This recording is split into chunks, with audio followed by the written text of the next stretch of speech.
King for 5 minutes. Thank you, Mr. Chairman, and thank you, Secretary Nielsen. I appreciate your response. For me, my Christmas present is that this is the last time I have to listen to that level of demagoguery in this committee, and I'm quite happy about that, being an optimist as I am. And I wanted to ask you, in some of the earlier questions that you were asked, there was a question about the young person who passed away in the custody of DHS. And do you have any numbers on those who died on the way from Central America, even as a part of the caravan, let alone the broader universe of people? What kind of fatalities exist from, say, north of the Panama Canal onto the Rio Grande River or our southern border? Yes, sir, I don't have a final number. I'm happy to get back to you. The number I can give you is that the men and women of the Border Patrol saved 4,200 migrants last year who found themselves in remote parts of the border and were in a health situation or otherwise needed rescuing. And that would be on the U.S. side of the border? Yes, sir, but in some cases in cooperation with the Mexican authorities, we will help those in trouble on their side as well. And I'm aware of that, and I've experienced some of that myself, hands-on even. But what about the fatalities all the way down to Central America? Do you have any numbers or any reports on that you can give us an idea of? We're happy to compile what we have. We do get some figures from the countries along the way, but as you can imagine, some of that depends on their record keeping. But yes, sir, we can get you the most comprehensive number we have. And so in order to get something into the record here today, because people won't be paying attention. Thousands and thousands and thousands. There. Yes, sir. That's the scope that I wanted to get an understanding of. And I've sat in this committee for 16 years. I heard much testimony from that table down there. It often started out with how many people died in the Arizona desert trying to get into America. I've commissioned 3 GAO studies over that period of time, asking the question this: how many Americans died at the hands of those who did get into America?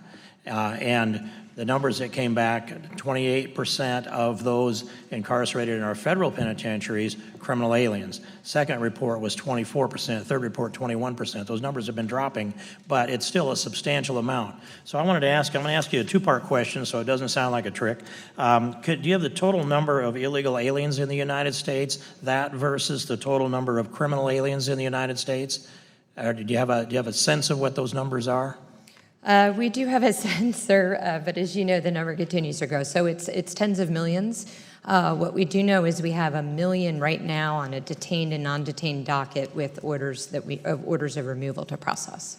And have you reflected upon this thing that when I came to this town, there were 11 million illegals in America.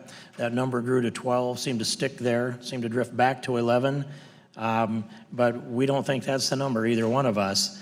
And we saw a report some time back of about 22 million looked like it was an estimate that was fairly well respected.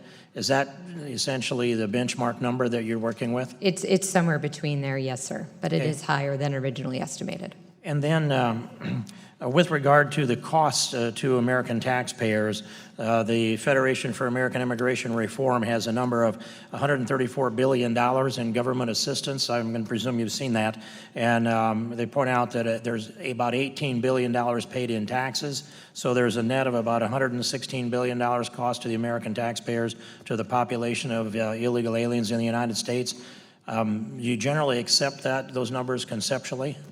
I don't have any reason to disagree, sir. The numbers that I have is about $70,000 a day for an adult illegal alien to get through the process of removal when they have no right to stay. And it's $700 a day to take care of unaccompanied children who are sent here and separated before the border by their parents. And when they're a family unit, how do you verify they're a family unit? So we work with the consulates, actually. In some cases with the consulates and with permission, we'll use biometrics. We, of course, begin with an interview of the adults, but we use all the facts that we have to assure that there is a familiar relationship. Those biometrics would be what kind of biometrics?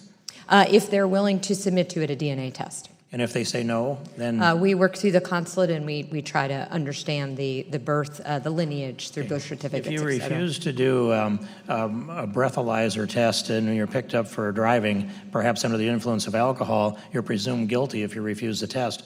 Do we have any tool like that? If they refuse a DNA test, a little swipe of the gums, We do not have that presumption right now, sir. But I would support something like that just in case for future reference. And if I could provide for you a cheaper method for DNA testing that's quicker and more precise, is that something that the department would be interested in?